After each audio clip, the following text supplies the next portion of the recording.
Good morning. কি ভাবছো সকাল সকাল মিষ্টি দেখাচ্ছি তোমাদের? হ্যাঁ, আমরা সকাল সকাল উঠে আজকে মিষ্টির দোকানে চলে গেছি। কেন বলো তো? আজকে না মহাষ্টমী, তো আমরা যাচ্ছি আমাদের বাড়ির ওখানে স্নান করতে, মানে আমাদের বাড়িতেই যাব। তো মায়ের জন্য মিষ্টি নিচ্ছে শাশুড়ি মা, মিষ্টি আর একটা নিয়ে নিলাম ফ্রুটি। তো তারপরে বাড়ি গিয়ে শাড়িটা চেঞ্জ করে নিলাম, কেননা স্নান করতে যেতে হবে। এই যে আমার মা, আমার সোনা মা, এই যে মার সাথে আমি এখন স্নান করতে যাব। মা, আমি, বুনু, তারপরে আমার শাশুড়ি মা, আর হচ্ছে আমার মামা শ্বশুর এসেছিলো, মামা শ্বশুরও যাচ্ছিলো। আর এখানে দেখো রাস্তায় কত ভিড়, মানে এই দিনে আমাদের এখানে রাস্তায় প্রচুর ভিড় হয়, মানে রাস্তায় টোটো দিয়ে পুরো মানে জ্যাম হয়ে থাকে। আর এই যে আমরা ব্রিজের উপরে চলে এসেছি, আর নিচে দেখতে পাচ্ছ স্নান হচ্ছে। আর এখানে কিন্তু ছোটো মোটো ভালোই একটা মেলা হয়। ছোটো মোটো হলে কি হবে, এত লোক হয়, এত ভিড় হয়, মানে খুব মানে মেলাটা খুব জমে একদম পুরো, কি বলবো। আর এখানে দেখো ঘাটে কি ভিড়, দুটো ঘাটে প্রচণ্ড ভিড়।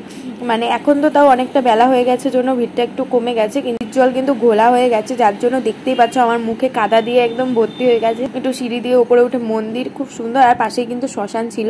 তো এমনিতে কেউ এখানে পাড়াও দেয় না, কিন্তু এই সময় এত ভিড় হয়।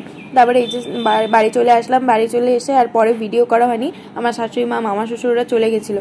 এখানে আমার বাড়ির সবাই, মানে আমরা চারজনে মিলে একটু চা খাচ্ছিলাম। তারপরে এটা কি ধরনের পোজ, মানে ফটো ছিল, বুনু ফটো তুলছিল মা আর বাপিকে, আর আমি সেই ফাঁকে একটু ভিডিও করে নিলাম। আর এই যে এখন রাত্রি বাজে 9:30, আমরা মেলায় যাব, রেডি হয়ে নিলাম, কেননা এত ভিড় থাকে মেলায়। 9:30টায় মেলায় গিয়েছি, তাও এতটা ভিড় বলার মতো না। আর এখানে দেখো লোকজনের পুরো গ্যাঞ্জাম। একটু মন্দিরে গিয়ে প্রণাম করে নিলাম। তারপরে এই যে দাদাটাকে দেখতে পাচ্ছি, কিন্তু আমার পাশের বাড়ি, ও ভিডিওতে উঠে গেছে। আর এখানে সবাই প্রণাম করে নিলাম ঠাকুর। আর এই পুজোটা না আমি ছোটোর থেকেই দেখছি, খুব সুন্দর হয়, আর মেলাটাও খুব আস্তে আস্তে বড় হয়ে যাচ্ছে। ও আর তোমাদের তো জায়গাটার নামই বলা হলো না, এটা বলো তো কি? নিগমনগর ঘাটপাড়ের অষ্টমীর মেলা, যেটার ভালোই নাম আছে কিন্তু। আর আমি ছোটোর থেকে এটা দেখছি, মানে এটা অনেক দিন হলো, মানে আমার জন্মের আগের থেকে এই মেলাটা হয়। আর এখানে আমরা চলে আসলাম গঙ্গা ঠাকুর প্রণাম করতে। এই ঠাকুরটার ভালো পুজো হয়। আর এখানে এটা বলো তো কী ঠাকুর? এটা কিন্তু চড়ক ঠাকুর, তাই না? আর মেলায় এই সাইডটা একটু ভিড়টা কম ছিল। চলো এখন একটা কানের দুলের দোকানে যাব, যেটা সকালে এসে দেখে গেছিলাম। তো এখান থেকে কিন্তু আমরা অনেকগুলো কানের নিয়েছি।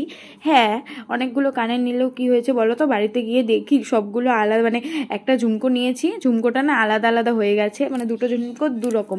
তো সেটাকে আবার চেঞ্জ করতে হবে, তো তোমাদেরকে আগেই বলে দিলাম। তারপরে এখানে দেখো অনেকগুলো কানের দুল ছিল, যেগুলো আমরা একটা একটা করে নিয়েছি, সব অনেকগুলোই কানে নিয়েছি দুজনে মিলে। আর এটা আমার ভাস্তা হয়, মানে এটা আমার দাদা বৌদি, ওরা কিন্তু দিনাঠাই থাকে, তো ওরাও এসেছিল। আর এখানে মাটির জিনিসগুলো দেখছিলাম। ছোটোবেলায় কিন্তু আমার প্রথমেই এইগুলোর দিকেই নজর থাকতো, যে আমি এই রান্নাবাটিগুলো কখন নেব। আর এবারও কিন্তু নেব, কিন্তু আজকে নেওয়া হয়নি, কালকে ঠিকই নিয়ে নেব। আর এখানে এই খেলনাটা এবার প্রথম এসেছিল, মানে বাচ্চাদের এই গেমসটা। আমার এটাতে এত উঠতে ইচ্ছে করে বলার মতো না, মানে মনে হয় যে আমি যদি উঠতে পারতাম, কিন্তু এটাতে তো ওজনের ব্যাপার আছে, অ্যালাউ নেই বড়দের। আর এখানে দেখো বাপির হাত ধরে হাঁটছি, মেলায় যে ভিড়। আর আজকে কিন্তু বুনু মায়ের সাথে আর আমি বাপির সাথে যাচ্ছিলাম। আর এখানে মানে এই মেলার একটা বিশেষত্ব আছে, মানে বলো তো কি? অন্যান্য মেলায় যেমন অন্যান্য জিনিস, মানে কোনো না কোনো জিনিস একটু বিখ্যাত, সেরকম আমাদের এখানে মেলায় জানো কি বিখ্যাত? এইটা হচ্ছে যে এই লটারি, মানে ডিম খেলা, তেল, তারপরে সাবান টাবান এসব আসে, এগুলো খেলা। তো আমি খেলে নিলাম, সবাই বললো খেলতে, ওই আর কি 10 টাকা দিয়ে খেলে নিলাম। যদিও আমি জানি যে আমি পারবো না, কেননা আমার এসব ওঠে না। অনেক ছোটোবেলায় একবার খেলেছিলাম, 9টা ডিম পেয়েছিলাম, সেটা ভেবেই প্রত্যেকবার খেলি, কিন্তু ওই ছোটোবেলায় ওইবারের পর থেকে হয়তো বা আর কোনোদিনই আমার এরকম লটারি পাওয়া হয়নি। তো ওই আর কি খেললাম, একটা মনেও শান্তি হলো। না খেললে আবার ভাবতাম যে যদি খেলে পেতাম, এরকমই মনে হয়।